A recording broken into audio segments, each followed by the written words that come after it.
This book made millions of people believe they can get rich. But does it still work in 2026? Let's find out the truth, because the answer might surprise you. This book made millions of people believe they could become rich. It became one of the most famous money books in the world because it did something very few financial books know how to do. It made money feel emotional. It made money feel personal. It made people feel that being broke was not just a financial condition, but a mental one. And that idea is powerful because the moment you stop seeing money as numbers and start seeing it as a way of thinking, the book suddenly feels bigger than personal finance. It feels like a wake-up call.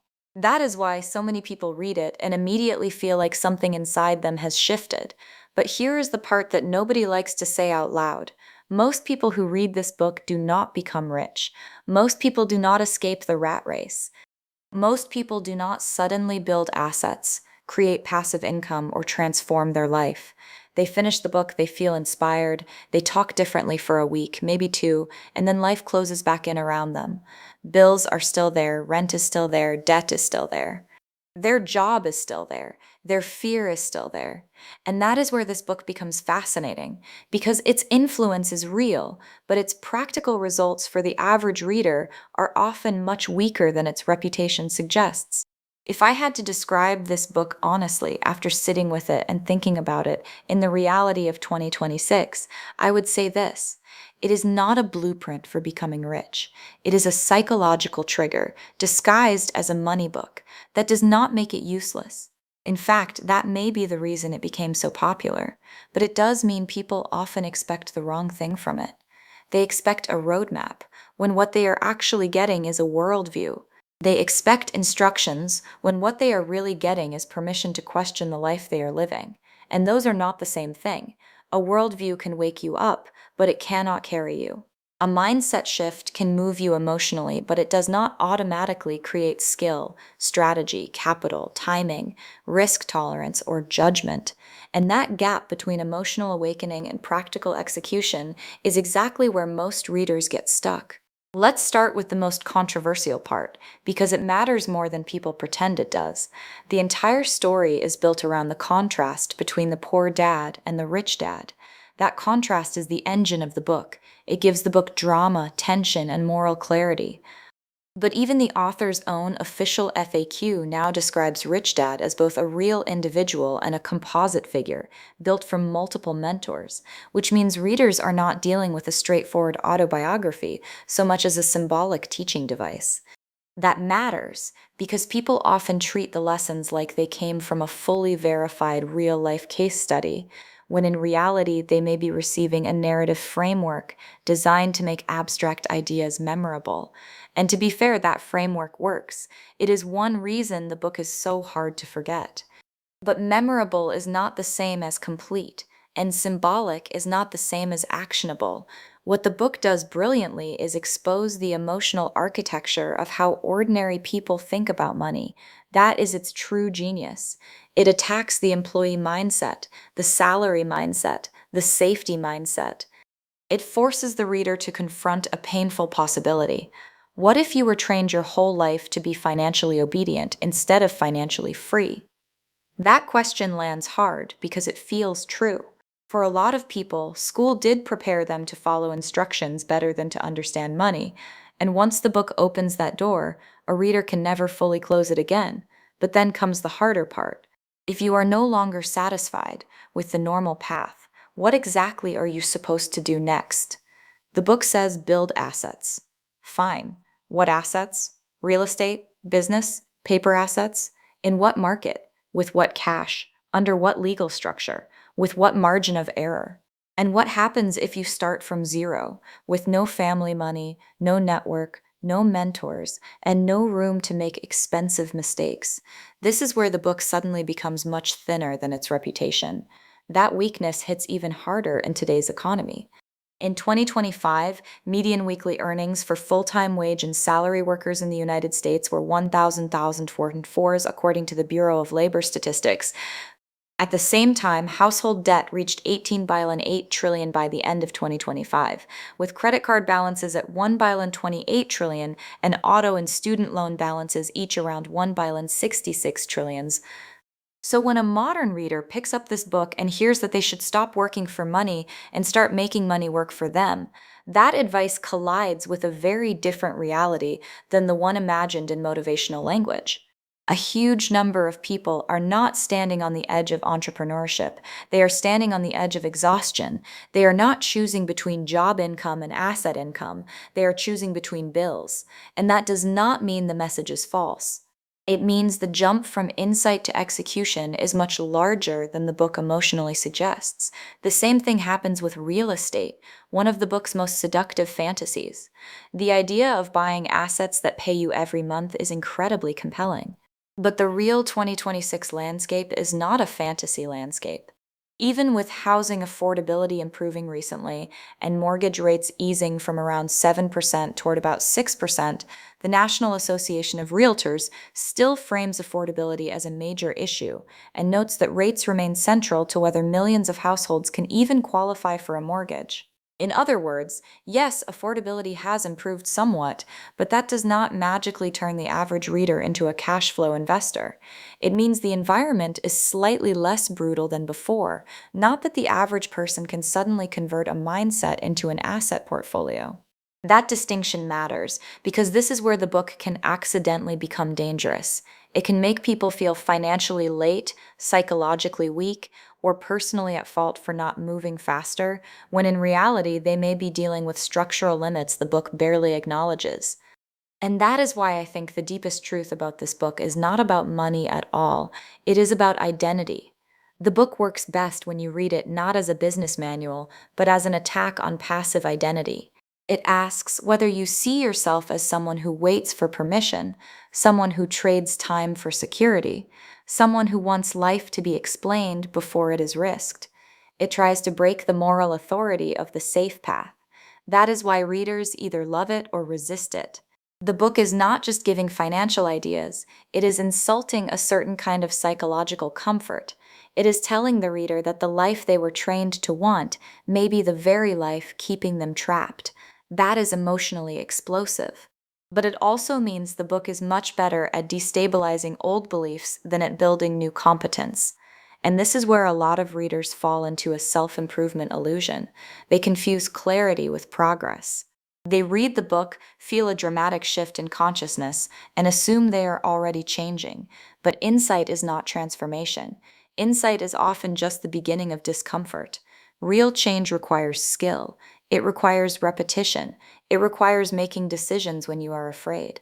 It requires looking stupid for a while. It requires surviving uncertainty without running back to what feels familiar. That is why so many people read the book, agree with it completely, and then do nothing meaningful with it. Not because they are lazy, not because they are dumb, but because emotionally powerful books can create the sensation of motion without the infrastructure of motion. The author's own ecosystem today reinforces that problem in a way most readers miss. Rich Dad Content increasingly talks not like a beginner's guide, but like a philosophy of control, sophistication, law, tax structure, and strategic investing. Even the brand's own material on sophisticated investors emphasizes knowledge of tax law, corporate law, securities law, and timing, and argues that true investors understand structures most ordinary people do not. That tells you something important. The real game implied by the Rich Dad worldview is much more advanced than the original book emotionally suggests, so the average reader buys a simple story, but the actual world behind that story is complex, technical, and unforgiving. That mismatch creates disappointment. There is another uncomfortable truth here. The book can unintentionally make ordinary work feel morally inferior. That is one of its most powerful and most dangerous effects. It can make someone feel foolish for wanting stability, embarrassed for having a paycheck, ashamed of not owning assets yet. But the reality of 2026 is more complicated than that. Real average hourly earnings have risen modestly over the past year, but not enough to make financial pressure disappear, especially when debt loads remain high and basic costs still shape daily life. So the question is not whether employment is bad and assets are good. The real question is timing, readiness, strategy, and survival. Sometimes a paycheck is not a trap. Sometimes it is the platform from which future risk becomes possible. The book is emotionally strongest when it shames dependence, but real life often requires sequencing. That nuance is not what makes a bestseller, but it is what makes a life work. So after all of that, what is my actual opinion of the book? I think it is powerful, but not in the way most readers think. I do not think this book makes people rich. I think it destabilizes their old story about money. I think it gives language to dissatisfaction. I think it can wake up ambition in people who were emotionally asleep. I think it can help someone stop worshiping the paycheck and start respecting ownership, leverage, and control. And that matters. But I also think the book is massively overcredited for outcomes it does not directly create. It can provoke a mindset shift, but it cannot replace competence. It can provoke hunger, but it cannot replace structure. It can provoke rebellion, but it cannot replace judgment. That is why the book feels bigger than it is. It is not a plan. It is not a map. It is not a system. It is a lens. And lenses are powerful because once you see through them, you stop seeing the world the same way.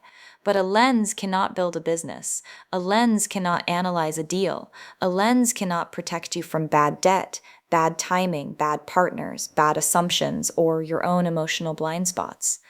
That part is still on you. So no, this book will not make you rich, not by itself, but it can do something smaller and, in some ways, more dangerous. It can make you restless. It can make you dissatisfied with normal life before you are truly prepared to build a different one.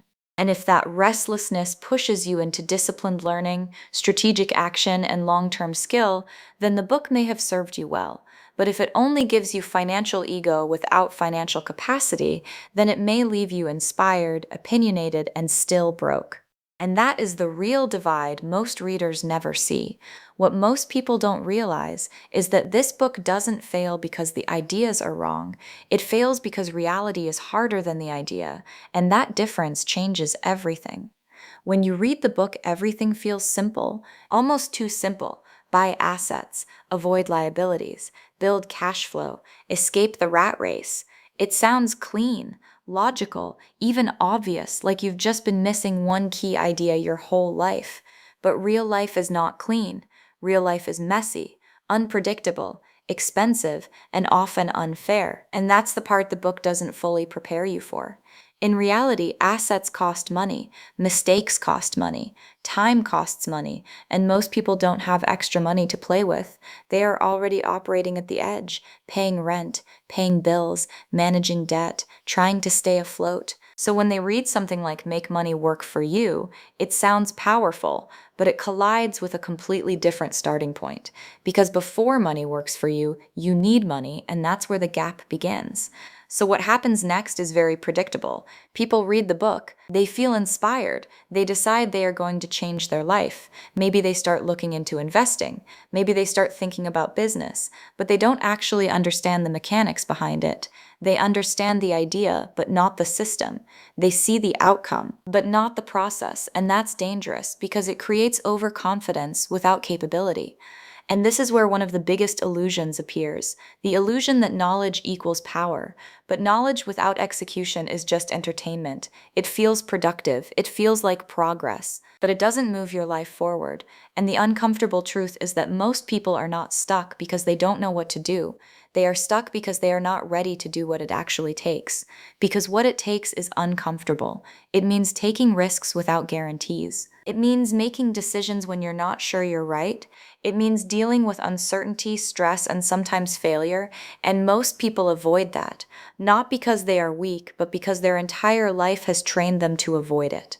School trains you to be correct. Jobs train you to be stable. Society trains you to be safe. But building wealth often requires the opposite, and that creates internal conflict. So instead of changing their behavior, people change their consumption. They read another book, watch another video, follow another strategy, and it feels like movement, but it's not. It's just a more sophisticated version of staying in the same place. Now here's where it gets deeper, because the book tells you to think like the rich, but it doesn't show you what it actually feels like to think like the rich, and that difference matters more than any concept inside the book. Thinking differently is not just about understanding new ideas, it's about developing emotional tolerance. Can you handle uncertainty? Can you handle losing money? Can you handle being wrong? Can you handle pressure without running back to safety? Because that's the real difference between people who change their life and people who don't. It's not intelligence, it's not information, it's tolerance. Two people can read the same book, understand the same ideas, and end up in completely different places. One takes action, the other doesn't. One keeps going after failure, the other stops. One adapts, the other retreats. And that difference has nothing to do with the book itself. It has everything to do with how they respond to discomfort. And this is why in 2026, the gap feels even bigger than before, because the environment is harder, the cost of living is higher, the margin for error is smaller, and the psychological pressure is constant. People are not just trying to build wealth, they are trying to survive while doing it, and that changes everything. The book was written in a way that makes wealth building feel like a shift in thinking, but in today's reality, it's also a question of endurance, consistency, and strategy under pressure, and that's a completely different level of difficulty. The idea of escape the rat race sounds exciting, but the process of doing it is long, uncertain, and often lonely, and most people underestimate that. They expect a turning point, a moment where everything changes, but real change is not a moment, it's a process, and it doesn't feel exciting most of the time. It feels repetitive, slow, and sometimes frustrating. There is also another layer that people don't talk about enough, and that is identity. The book tries to change how you think about money, but it doesn't fully change who you are, and that's why results don't stick. Because your identity always pulls you back to what feels familiar. If you see yourself as someone who plays it safe, you will eventually choose safety. If you see yourself as someone who avoids risk, you will avoid it, even if you intellectually understand that risk is necessary. This is why people take action for a short period of time and then stop. It's not because they lost motivation, it's because they returned to their default identity. And changing identity is much harder than understanding a concept. It takes repetition, experience, and time. It requires you to act differently long enough for it to become natural, and that's the part most people are not prepared for. And this leads to one of the most important realizations. This book is not a system, it's a trigger. It doesn't build your life, it challenges your perspective. It doesn't give you a step-by-step plan. It forces you to question the one you're already following. And that's powerful, but it's also incomplete. Because once your perspective changes, you still have to build everything from scratch. Your skills, your strategy, your network, your discipline, your tolerance for risk, your ability to make decisions. And that process takes years, not days, not weeks, not even months. And this is where many people fail, not because the idea is wrong, but because the expectation is unrealistic. They expect a book to change their life, but a book can only change how they see their life, and that's not the same thing. So when you look at it honestly, this book does not fail, but it also does not deliver what people think it delivers. It opens the door, but it doesn't walk you through it. It shows you what's possible, but it doesn't build the path. And whether that becomes a turning point or just another idea depends entirely on the person reading it. Because in the end, the book is not the solution, it's the starting point. And what happens after that is no longer about the book, it's about you.